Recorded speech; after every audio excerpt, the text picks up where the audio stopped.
자, 아주 간단한 방법이 있죠. 10억 갖고 대출 받으면 8억 나와요, 안 나와요? 안 나오지.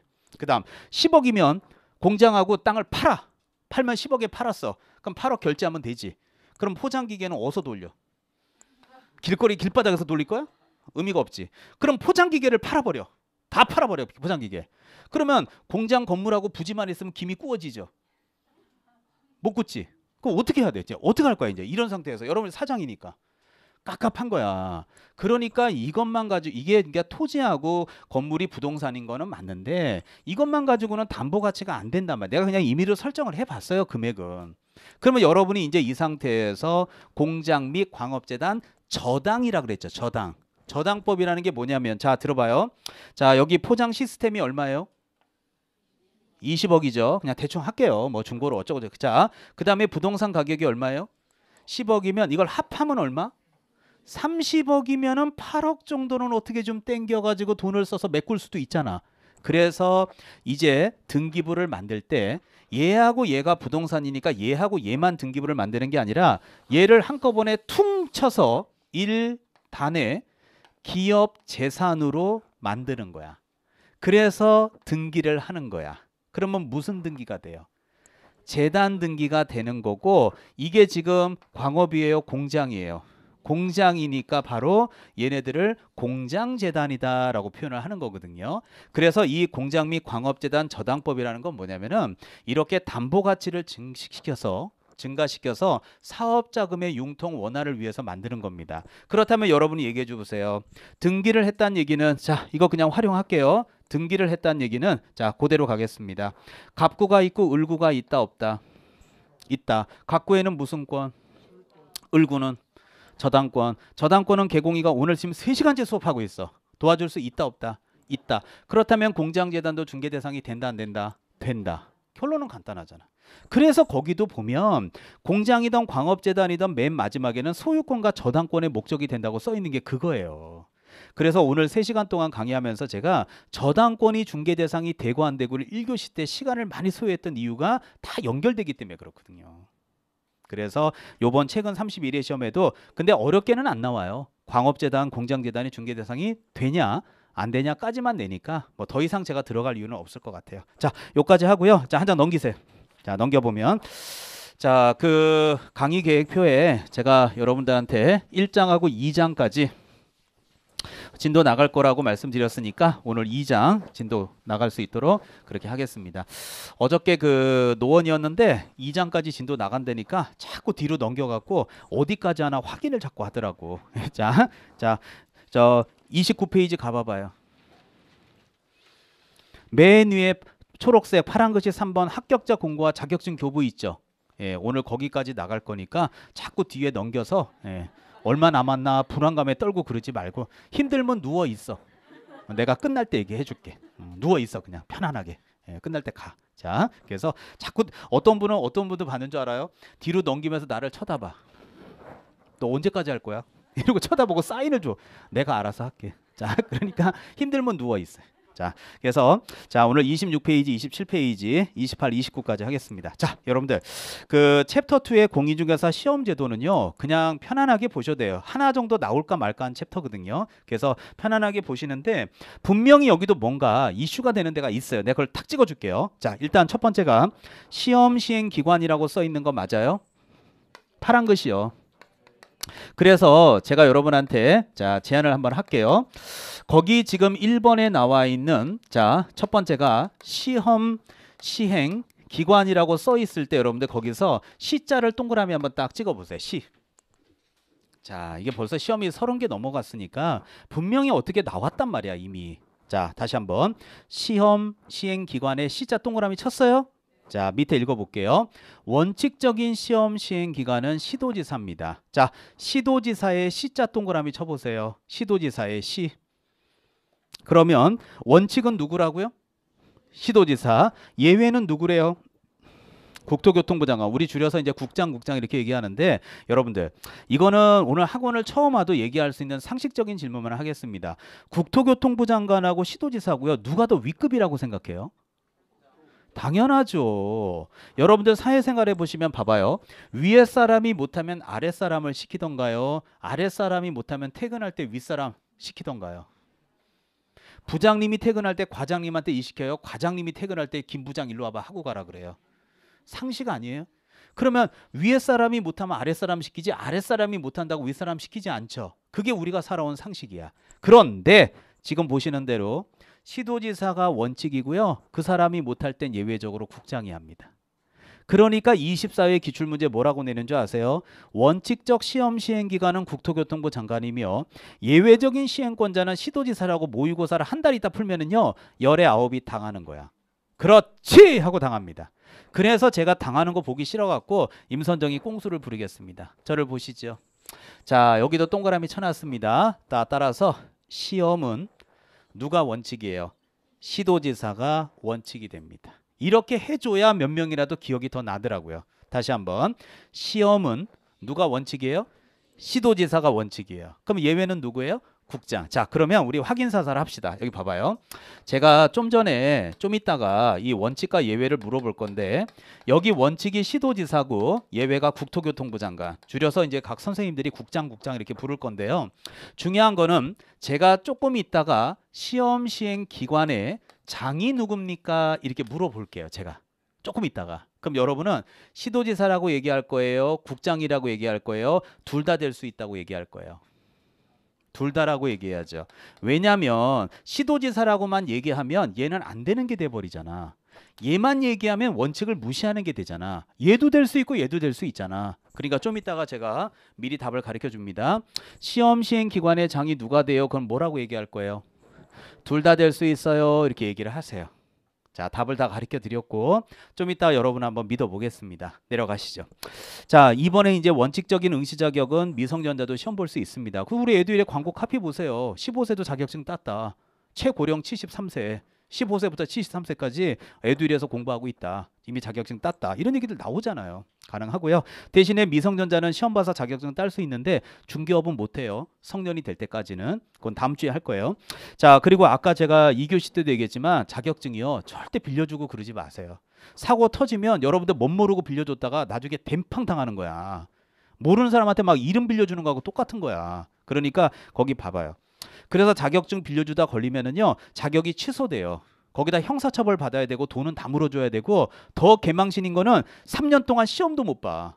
그럼 3년 동안 쉬었다가 다시 또 애들이 와서 또 1년 동안 또 공부해야 돼. 그 꼴 다 당하는 거야. 그 돈 50만 원에. 절대 그러지 말라고요. 그리고 이제 3번에 부정행위자 써 있죠. 그래서 부정행위자는 둘째 줄에 보시면 알겠지만 무효로 하고 몇 년간 시험 정지돼요. 5년간 시험 못 봅니다. 그래서 이제 동그라미 2번에는 3년, 동그라미 3번에는 5년이 있으니까 숫자 가끔 장난치는데 이런 것들을 이제 애우는 거는 제가 3월부터 암기시켜 드릴 거예요. 저 좀 보세요. 자, 3월 달에 할 거 미리 한번 그냥 보시면 저 좀 봐봐요. 부정행위자 몇 글자예요? 그래서 5년이야. 근데 이렇게 하는 짓거리가 민법이 안 되면 아무 쓸데없는 짓거리가 돼. 그래서 민법부터 하라고 일단 양보시켜 놓고 이제 민법이 돼요 하면 그때부터 이제 피치 올릴게요. 제가 5월 달부터는 날라다녀 볼게. 예, 그러니까 그 전까지 양보하겠습니다. 자, 그리고 이제 밑에 3번에 시험의 시행과 일부 면제. 시험은 매년 1회 이상 시행하는 거 맞고요. 그 다음에 일부 면제는 작년에 1차 합격하신 분은 다음 회, 그러니까 바로 다음 연도 31회 때 1차 합격한 사람은 32회 때만 1차 면제되는 거야. 33회 때 처음부터 다시란 얘기예요. 그래서 다음 회 시험에 하나요 1차만 면제됩니다. 자, 그리고 밑에 4번에 보면 공인중개사 정책심의위원회 나오는 거 보이죠? 별표 치세요. 자, 그래서 공인중개사 정책심의위원회 거기가 이 파트에서 가장 시험에 잘 나오고요. 가장 공부할 게 많은 챕터라서 선배들이 여기만 시험에 나왔다 그러면 어렵다고 난리 나는 데가 여기입니다. 자, 오른쪽 페이지 보시면 자, 이 정책심의위원회에서 하는 일이 4가지가 있습니다. 그 중에 하나만 딱 요번 첫 바퀴니까 기억하고 넘어갈게요. 박스 안에 동그라미 1번만 체킹. 그래서 공인중개사 시험 등 자격 취득에 관한 사항을 심의 의결하는 단체가 정책심의위원회입니다. 그러면서 이제 그 밑에 쌍가로 2번 정책심의위원회 구성 및 운영 나오는 거 보이죠? 그래서 정책심의위원회는 위원장 1명을 포함해서 몇 명 이상 몇 명 이내 7명 이상 11명 이내인 거 맞죠? 그래서 나중에 이제 저 뒤에 가서 또 위원회가 많이 나오니까 19명 이내 그러면 틀려요. 그래서 여기 보세요. 나중에 여러분들하고 저하고 이제 이직거리 많이 할 거야. 제가 나중에 여러분들 이제 저하고 호흡 맞춰 보면 제가 암기를 굉장히 잘하거든요. 그 여러분한테 좀 많이 먹여주고 도움 많이 줄 거예요. 여러분이 제일 못하는 게 뭔지 알아요? 이해가 아니야. 여러분이 가장 못하는 건 암기야. 오늘 외운 거 절대 다음 주 되면 기억이 거의 안 나. 심지어는 안 배웠다 그래. 심지어는 가르친 건 하나도 안 나왔다 그래. 예, 그건 난 여러분이 그럴 거라는 걸 이미 다 알고 있기 때문에 나중에는 어떻게 다 먹여주려고 노력을 할 거예요. 근데 그때 가서 저한테 뭐 개론이 안 되니 민법이 아직 뭐 32.5니 뭐니 이런 말 하면요 의미도 없어 이제. 그러면 그냥 2차는 포기야. 자, 내가 양보하겠습니다. 대신에 이제 저하고 선생님 저 이제 민법 50 넘어요. 그래서 이제 2차 해도 되겠어요 하고 오신다면 저는 이렇게 먹여주고 싶어요. 7명 맞죠? 7명이면 예, 봐봐요. 이게 뭐예요? 이게 뭐냐고. 뭘 뭐야 짝대기 2개 11이겠지. 뭔 짓거리를 해서라도 할 거야. 그 대신 민법 개론은 제 과목이 아니니까 5월달 모의고사까지 약속했어요. 지난주에 5월달 모의고사 딱 봐서 이 민법 개론 합해서 평균 50점 넘어갖고 오세요. 내가 5월달까지 양보할게요. 11월, 12월, 1월, 2월, 3월, 4월, 5월 7개월 양보할게요. 대신에 이제 5월 달부터 저한테 와갖고 아직도 뭐 민법이 30점대고 뭐 이런 말 하면 저는 이제 2차 고만하라 그럴 거예요. 양보할 테니까 그때까지 하세요. 그때부터 오시면 이 짓거리라든 뭔 짓거리라든 머릿속에 넣어드릴게요. 그래서 미리 이런 거 다 정리할 겁니다. 그때까지는 그냥 수업만 듣고 까먹고 수업 듣고 원래대로 까먹고 다니시면 돼요. 자, 그리고 이제 이번에 보시면 자, 심의위원회 위원장은 국토부 제1차관이 되는 거 맞죠? 자, 그래서 확인하고 갑시다. 위원장은 제1이던 제2던 중요한 게 아니라 위원장은 장관이래요, 차관이래요. 그 말만 해주세요. 차관이죠. 근데 그 옆에 보시면 위원은 다음에 해당하는 사람 중에서 국토교통부 장관이 임명 위촉한다고 써 있죠. 장관이잖아요. 근데 시험에 뭐라고 내는 줄 아세요? 위원은 다음에 박스 안에 기억부터 이음번까지 사람 중에서 위원장이 임명 위촉한다 있다고 그러네. 그러면 위원은 위원장이 임명 위촉한다라고 내면요 안 보여. 안 보인다고. 그럴 때 20%가 야 위원장은 차관이야 이놈아. 장관이라고 써놓으면 말이 되겠어? 이러면서 그게 찾아내는 사람이 있겠죠. 이해 가죠? 그래서 보고 얘기하세요. 국토교통부 장관이 임명 위촉한다는 것을 위원장이 임명 위촉한다 그러면 돼요 안 돼요? 안 되지. 위원장은 누군데요? 차관이잖아요. 근데 어떻게 차관하고 장관하고 똑같아요? 근데 그런 것들을 이제 잡아내면서 내니까 이 정책심의위원회가 나중에 여러분이 공부를 좀 진지하게 할 때에는 2차만 좀 신경 쓸 때는 여러 번 좀 보셔야 되는 파트라고 생각하시면 돼요. 지금은 그냥 편안하게 보고 가세요. 자, 그리고 밑에 그 위원회 구성. 자, 위에 제척 깊이. 자, 다음 페이지 가겠습니다. 자, 다음 페이지 넘겨서 그 28페이지를 보면 자, 정 가운데 보면 네모 2번 시험의 실시라고 써 있나요? 자, 거기 이제 파란 글씨 1번 시험의 공고라고 써 있습니다. 제안하겠습니다. 동그라미 1번과 동그라미 2번이 있을 겁니다. 자, 그래서 동그라미 1번, 동그라미 2번이 있는데 동그라미 1번 앞에다 쓰세요. 저처럼 계략적 공고입니다. 계략적으로 공고. 계략이 뭔지 알잖아요. 전체적인 거를 레이아웃만 공개한다. 공고한다. 그 다음에 동그라미 2번 앞에다 쓰세요. 거기다가는 구체적인 공고입니다. 자, 요것도 가끔 물어보는데 이 파트는 의미 없어요.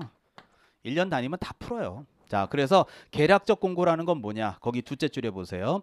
매년 몇 월 며칠까지 2월 28일까지 관보 및 일간신문에 공고하기 때문에 여러분들 2월 28일까지잖아요. 그래서 매년 한 1월 달 정도 초 되잖아요. 1월 한 10일 요 정도 되면 학원에서 우리 실장님이 들어와서 공고할 거예요. 산업인력관리공단에서 계략적 공고 나왔습니다. 10월 마지막 주 토요일 날 시험 본다니까요. 여러분들 열심히 1년간 공부하십시오 라고 학원에서 안내해 드릴 거예요. 그러자 여러분은 야 원서 접수는 언제야 도대체? 응시수수료는 얼마야 도대체? 하면서 여러분이 이제 어느 정도 되면 구체적인 게 궁금해지기 시작할 거예요. 그럴 때 거기 보면 동그라미 2번에 셋째 줄에 보면 시험 시행일 며칠 전까지 90일 전까지 관보 및 일간신문에 공고해요. 그래서 자 응시수수료 28,000원 원서 접수 8월 며칠부터 며칠까지 이러면서 공고해요. 그러면 이제 우리 학원에 실장님이 또 들어오셔갖고 자 여러분들 그 다음 주에 우리 학원에서 일괄 접수 해드릴 테니까요. 응시수수료 28,000원 하고요. 사진 한 면씩 다 제출하세요. 그러면 일괄로 딱 해갖고 시험 볼 수 있도록 조치해드리겠습니다. 근데 왜 같이 일괄로 하는 게 좋냐면 모르는 장소에 시험 볼 때 모르는 사람들하고 보는 게 나아요? 여기 옆에 계신 분들하고 같이 있으면 더 나아요? 1년 동안 여기 같이 얼굴 본 사람들이 같은 그 교실에서 시험 보는 게 나아요? 오히려 도움이 안 돼요, 저 인간은. 오히려 마음이 더 편안하거든. 옆에 그 동료들 그래도 뭐 서로 좋아하지는 않겠지만 그래도 보던 사람들 옆에 있으면 저 인간 또 왔구나. 저 말만 많은 여자 저거. 자, 그리고 또 앉아서 보면 도움이 안 될 거예요. 자, 그래서 그걸 배기 싫은 사람은 개인이 접수하는 사람도 있는데 그래서 보통 이제 학원에서 일괄 접수해서 같이 시험 봅니다. 자, 그래서 언제까지 공고한대요? 90일 전이죠. 그래서 이제 90일 전이니까 보통 한 7월 달 정도 되면 나와요. 그래서 여러분은 그냥 고민하지 마시고 학원 다니시면 알아서 다 해드려요. 뭐 원서 접수 못해서 시험 못 볼 것 같아요? 걱정하지 마요. 다 얘기해드립니다, 학원에서. 그러니까 그냥 편안하게 공부하십시오. 그래서 시험에는 가끔 90일 전을 60일 전이라고 가끔 한 번씩 출제하니까 이거는 편안하게 나중에 해도 돼요. 자, 밑에 응시수조 반환 보시고요. 자, 오늘 하나만 더 얘기하고 마무리하겠습니다. 자, 29페이지 맨 위에 파란 글씨 3번 합격자 공고와 자격증 교부 보여요? 자, 제가 두 군데 밑줄 칠게요. 자, 이제 마지막이니까 집중하십시오. 자, 시도지사 밑줄 띄시고 합격자 공고일로부터 1월 이내에 자, 맨 끝에 자격증 교부 밑줄 됐어요? 자, 그 상태에서 이제 저 좀 잠깐 봐봐요. 자, 아까도 제가 1, 2교시 때도 얘기했죠. 여러분들 시행착오 겪을 거 다 알고 있기 때문에 웬만하면 올해는 얘기를 초반부터 다 해주겠다. 나중에 느끼지 말고 포기하지 말고 가라. 자, 이 얘기 제가 몇 번 했어요. 자, 저 좀 보세요. 자, 칠판 여러분들 저 뒤에 있잖아요. 저 뒤에 가서 여러분이 이제 저한테 배우는 게 행정처분이라고 하는 걸 배우는데 그 중에서 이 자격 취소와 자격 정지를 배웁니다. 그런데 자격 취소, 자격 정지는 누가 처분을 내리냐면 자격증을 날리는 거, 6개월 범위 내에서 영업 못하게 하는 거 이런 처분들은 시도지사가 처분을 내립니다. 그렇다면 여러분 생각해 보세요. 자, 자격 취소만 갖고 수업을 할게요. 자격증을 누가 없애겠다는 거예요? 시도지사가. 그러면 자격증을 누가 줬기 때문에 누가 날리는 거예요? 시도지사가 자격증을 줬죠. 그러니까 시도지사가 너 일로 갖고 와. 넌 영업할 자격도 없어. 갖고 와. 너 이씨 이게 뭐야? 하고 자격증을 취소시키는 거야. 항상 우리가 살아온 게 뭐냐면 준 사람이 걷어들이는 거야. 여러분들 이 자격증이 아직 본 적이 없어서 헷갈린다면 저는 여러분에게 지금 여러분이 갖고 있는 것 중에 가장 대표적인 게 에듀윌 수강증이 저는 있을 거라고 저는 생각해요. 전 본 적 없지만 수강증 다 갖고 있어요? 없어요? 자, 물어볼까요? 아주 쉬운 샘플로 여러분이 갖고 계시는 수강증은 어디에서 받았어요? 에듀윌에서 받았죠. 근데 다니기 싫어. 나 학원 못 다니겠어. 너무 힘들어서 못 다니겠어. 허리가 아파서 못 다니겠어. 그럼 어디다가 반환해요? 에듀윌이에요? 다른 학원이에요? 에듀윌이지. 항상 우리가 살아온 게 준 데서 걷어들이는 거야. 항상 그래. 그러면 자격 취소. 너 일로 와. 자격증 갖고 와. 누가 너 보고 너 빌려주래 30만 원씩 받고 갖고 와. 라고 했다는 얘기는 자격증을 누가 줬다는 얘기예요? 시도지사가. 자, 밑줄 친 거 보실래요? 두 군데 여러분이 지금 밑줄을 치셨어요. 자, 처음에 밑줄 친 게 시도지사고 그 줄 맨 끝에 자격증 교부도 시도지사 맞죠? 이렇게 수업을 하면 세상에 쉬운 게 중개사법이야. 그런데 실제로 그렇지가 않아. 저 좀 보세요. 시험 그냥 보고 얘기하세요. 그냥 책 보고. 자, 시험 문제 뭐라고 내는지 얘기해 드릴게요. 자, 책 보세요. 시험에 냅니다. 시험 시행 기관의 장은 제가 지금 시도지사를 뭐라고 읽었어요? 시험 시행 기간의 장은 합격자 결정 공고로부터 1개월 이내에 자격증을 교부하여야 한다. 요 딱으로 문제를 내요. 자, 그렇다면 일부러 제가 지금 이거를 안 지우고 있다는 걸 여러분이 느끼셔야 돼요. 자, 보고 얘기하시면 돼요. 시험 시행 기관의 장이 누구예요? 라고 제가 좀 이따가 질문할 거라고 힌트 줬고 틀릴까 봐 적어놓고 기다리고 있어요. 자, 틀리지 않길 바랍니다. 시험 시행 기관의 장은 누구예요? 여기다 써놨잖아요. 제가 틀릴까봐. 자, 눈은 좀 떠주세요. 자, 다시 시험 시행 기관 장은 누구예요? 둘 다. 둘 다란 얘기는 시도지사만 얘기하는 거예요? 국장도 얘기하는 거예요? 국장도 얘기하는데 거기 여러분이 밑줄 친 데를 보시면 국토교통부 장관은 코빼기도 안 보입니다. 여러분이 선배들이 바보라고 생각하고 내가 열심히 하면 붙을 수 있거라는 막연한 생각만 갖지 말고 진짜 시험에 어떻게 나오는지가 궁금하다면 저는 얘기해주고 싶어요. 어느 정도가 되길래 80%가 떨어지냐면 지금 여러분이 보고 있는 시도지사를 시험 시행 기관의 장은 이만저만저만저만 1개월 이내에 자격증을 교부한다라고 문제를 내고 보기 박스에 넣은 다음에 고르면 몇 개라고 문제가 나왔을 때, 야, 자격증 교부가 거기 시험 시행 기간장이 왜 나와 이놈아, 시도지사지, 이게 문제라고 냈어 이놈아 라고 내가 과연 할 수 있겠는지, 내가 할 수 없겠는지를 본인이 한번 생각해봐. 절대로 쉬운 공부가 아니라는 거예요. 그래서 차근차근 처음에 하고 나서 시험은 시도지사, 예외는 국장, 이러면서 차곡차곡 1년간 쌓아간 사람한테는 쉽겠지만, 이게 마지막에 자료 들고 요약 정리 갖고 암기한다고 해서 되기는 쉬운 공부는 아니라는 거죠. 어때요? 그렇게 나오면 여러분 풀 수 있을 것 같아요? 힘들었을 것 같아요? 힘들 수도 있겠죠. 그래서 이게 그렇게 시험이 쉽다라는 생각은 가지시면 안 돼요. 오늘 제가 여러분한테 많은 얘기 했다고 생각을 합니다. 자, 하나만 물어보고 마무리할게요. 자, 어떻게 오늘도 이렇게 와서 수업을 들었는데 어떻게 혼자 하는 게 나을 것 같아요? 와서 들은 게 훨씬 도움이 돼요? 당연하지 않아요? 혼자서 본인이 이 판례를 해석을 하고 그림을 그려서 공장 광업재단을 이해할 수 있었을까요? 그렇다면 어떻게 다음 주도 올 거예요? 오늘이 널 보는 마지막이었어요. 오늘 첫 시간이니까 일단 와보고 동영상 보려고 한 거야. 계속 올 거예요. 왜 대답을 안 해? 자, 예, 다음 주도 물론 뭐 피치 못할 사정은 있을 수 있는데 그러면 야간에 와서 들으세요.